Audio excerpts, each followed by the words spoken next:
Hello and a very warm welcome to this episode of the Nditha Mindset Show with me, Irene Mphatso. It is such a pleasure to be here for another episode of the Nditha Mindset Show. Remember that the show is all about personal development, self-motivation, mindset change, and becoming the best version of yourself. And at the Nditha Mindset Show, we believe that our stories are powerful because they are a tool that can be used to move the whole collective forward. We don't have to necessarily make our own mistakes to learn from, but by hearing other people's stories, we can be able to learn valuable lessons and therefore move our lives forward in a different and better way.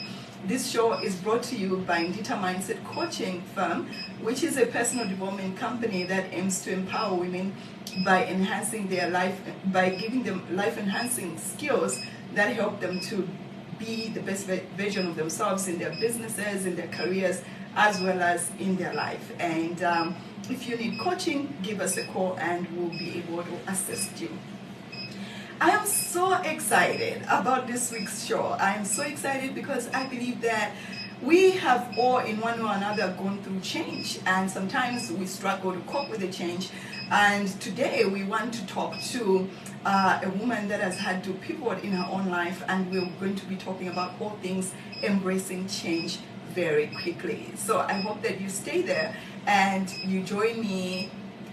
You join us in this conversation as we deep dive into her story. All right, I can't wait for her to join us, and I will introduce her when she joins us. But I'm sure that we are going to have a very productive and valuable conversation. My guest today in the show is Mrs. Rosemary Chitela, and she is a chartered accountant, and she holds her undergrad degree from the then Polytechnic, now Movers, in accounting, and she is also currently studying for an executive MBA from the University of Cape Town, and she is the former operations manager at Press Corporation. So you see that her pedigree is crazy good, and she's had to pivot from corporate to entrepreneurship, and we want to hear about how that story played out and how she maneuvered to handle that change. So stay right there. She'll be joining me very shortly. Otherwise, we are going to have a great conversation. How are you doing? How has been your week? I hope that you've had a good week and that you've been productive. And I know that you are just, if you're watching this, you're somebody who is keen about personal development, and I'm sure that we are going to be there, we're going to be helping you to just grow on your journey of personal development. All right, we are going to help you as you grow on your journey of personal development. And personal development it's all about like taking ownership for your life. It's about deciding how your life has to go. It's about you having your goals straight and being focused, and knowing the things that you have to say yes to, the things that you have to say no to. It's about daily developing yourself. It's about feeding your mind. It's about growing your spirit. It's about keeping yourself physically healthy. It's about it's about just being very deliberate and intentional about how you want your life to be. And it doesn't come easily. You have to work at it. You have to be intentional about it. So yeah, those are the things that we help our clients with. And if you need support as the year is going to an end, and you need support on your journey of personal development, be sure to join us at Nditha Mindset. Okay, so my guest is going to be joining me just now, and I can't wait to bring her here. All right.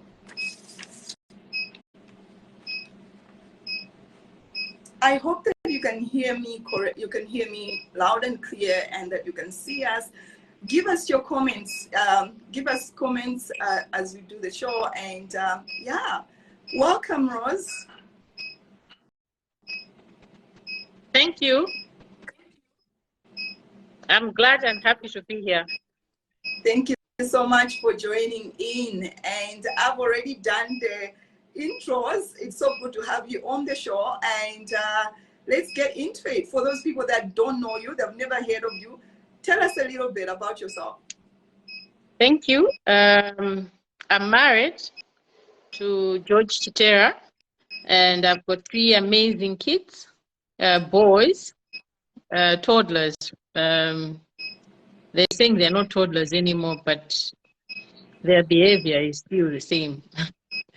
I'm a chartered accountant, as Irene has already said. That's what I studied to be, but at the moment I'm an entrepreneur. The CEO of the Premier Foods Limited. We specialize in foods, farm foods. Local chicken is our major product. And then we have goat and lamb, quails, doves. Then we also do vegetables and fruits, especially bananas and mangoes. We're introducing dried mangoes on the market soon. Okay. So in a nutshell, I would introduce myself like that. Thank you. Great. And yeah, before we jump into the element of, your now very exciting entrepreneurship journey, I just want to touch base on like how your career journey has been like to date. Talk to me about how your career has gone. Okay. I started working with Deloitte, even though I didn't work with them for a long time because I was only there for 18 months. My career had a jump start because at age 25, I moved on to become the financial controller for Max Steel Malawi Limited. And then after working with Max Steel for 6 years, I was transferred to Press as the group financial accountant. At that time, the financial accountant was the one who was responsible for consolidating the group results for all the subsidiaries. So pretty much working with CFOs in all the subsidiaries of the Press Group. I did that role for 2 years, and then there was a crisis at PTC. I was sent to PTC to hold the fort. I was in PTC for another 2 years, and glad to say that the time that I was in PTC, we managed to turn things around, increase the turnover at PTC, and we had to be called back to corporate office. I went back to corporate office, going back in the position of operations manager. My job as operations manager was to look after the subsidiaries that Press has. So I was the point of contact from the subsidiaries to the corporate office. In this role now, I was working with chief executive officers from the group companies. And March this year, there was a restructuring that was done, and I found myself out of Press. Then I had already started my farming enterprise, and I just moved in to grow the business, which is Premier Foods. And for the past 7 months, I've been growing Premier Foods Limited. As I said, we'll be introducing different brands of items. At the moment, we are supplying mostly Ekaya Foods shops with our organic and locally grown products. That's a nutshell of my career. Yes. Wow. Congratulations. I mean, at such a young age, you've held quite senior positions in the corporate world. I think that is something that has to be commended. And I think it's going to be a conversation for another day, but we would want to learn more about how you've been able to do that. But at this point, I would want us to dwell on how you have been able to handle the transition, right? It's been a big change from moving from corporate to now into the world that you're in right now. How did you maneuver to handle that situation? You know, Irene, we live in a VUCA world where change is constant. If you don't embrace change, you struggle.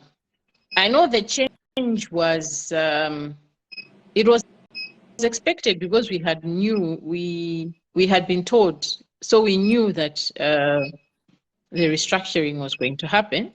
But still, when it happened and you are affected, it does affect you. But we need to move on. So for me, I didn't have a day of sitting down and moping about it. I was heavily affected, especially because the day that I was told I had lost my aunt. So I think the emotions were just all over the place. But lucky for me, Premier Foods was already up and running, but at a smaller scale. So I was able to just put myself into Premier Foods and then run with it. I think what made it easier for me too was the support that I got, especially from my husband, who supported me through the transition, who supported me through the whole process. And then I also had support from my mom and my sisters, who supported me a lot emotionally and financially, and making sure that I'm not sliding into depression. My friends also played a role because they would show up at my house during working hours just to make sure that I am fine. And that support structure is what really helped me pull myself and then just bury myself into Premier Foods. I'm not really passionate about farming. My husband is the one who has the passion for farming. So when he started the farm, I would go there. Some days he would go and I would not join him. But because of his passion, he kept on investing in the farm. So when I left Press, the farm was up and running, but it was not commercially inclined. It was being run more like a hobby for him. But then I took over the farm and then started growing it so that it becomes a commercial entity. We have now grown that we're able to supply consistently. If you go into any a kaya shop, you will find local chicken, you will find lamb, you will find goat, you will find quails. You're going to find products that are being supplied consistently, and that took a lot of time and investment. But through the process of doing this, I've now grown to love the farm and love what I'm doing. We've recruited quite a number of people to help us with the business, some on permanent basis, some on temporary basis. And because I'm passionate about people, that is the one aspect of the business that I love very much, that I'm able to provide employment to other people.